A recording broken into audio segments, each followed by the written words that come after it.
It might sound like science fiction, but neurofeedback indeed offers the possibility to regulate your brain activity. But how exactly is this possible?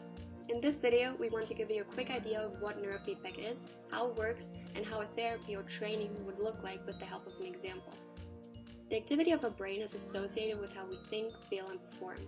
Neurofeedback offers a means to observe our brain activity and control it to eventually enhance our thinking or even reduce clinical symptoms. Let's start with the basics of neuronal communication. The basic unit of communication in the brain is a neuron. Neuronal communication occurs at an electrochemical level, just like action potentials. When many neurons that are similarly spatially oriented fire together, electrical fields are generated. They can then be measured on the outside of the skull with an electroencephalograph, also known as EEG.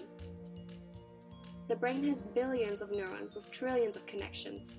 So when these neurons communicate, they start a cycle to excite the adjacent neurons. These rhythmic activities form distinct brain oscillations or brain waves at the cortical level, which can be picked up by the EEG. Those brain waves differ in frequencies, which is the speed of the wave, and it consists of units of hertz, which refers to the number of cycles per second. It also differs in power, which is the amount of energy. Brainwaves are associated with perception and cognitive performance, and their deterioration is correlated with different diseases and behavioral states. For example, attention deficit hyperactivity disorder, or short ADHD, is characterized by abnormal activity with an excess of so-called tonic theta and a lack of beta activity at rest. The idea here is, if we manage to change those cortical activities, we can enhance the functions of the brain and thereby improve behavioral outcomes or reduce clinical symptoms. In ADHD, this would require reducing excessive theta activity, for instance.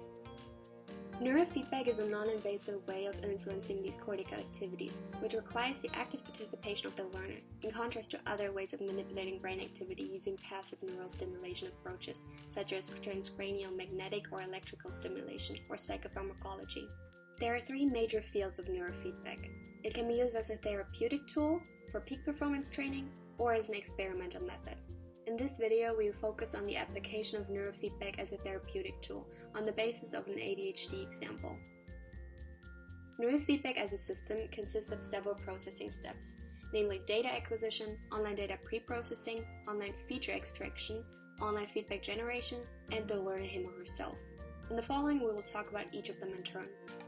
All starts with choosing a method for data acquisition. Several ones are available, and for this video we chose EEG. The second stage is online data pre-processing. In this stage, EEG recordings are processed in order to detect and be able to filter out so-called artifacts, which include eye or muscle movements.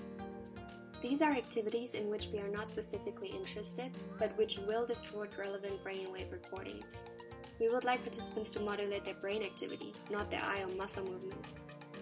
Next, in the feature extraction stage, we use computer algorithms to select and transform specific features from the EEG recordings that are relevant for our neurofeedback intervention. Successful extraction is the cornerstone of accurate data interpretation. In our ADHD example, we would extract the theta and beta waves, but not gamma or alpha. During online feedback generation, the extracted signal is being converted into a sensory stimulus that is shown to participants. This can take the form of simple sounds. What results is the so-called feedback signal, which is actually an indicator of how active the targeted cognitive function is. One option is to display feedback continuously, so the participant can adjust his or her behavior in real time. Similar to operant conditioning, the idea is that participants learn to modulate their brain activity in response to the presented feedback. The last brick in the neurofeedback system is the learner him or herself. Learner-specific aspects like mood, motivation, or perceived task difficulty all play a role in the effectiveness of neurofeedback. What is more, it has been found that 30% of people seem not to respond to neurofeedback at all, which means that neurofeedback does not train them to self-control their brain activity. Current research is looking for reasons why this is the case. Overall, the learner actually plays a crucial active role in the neurofeedback system, which might appear very technical at first.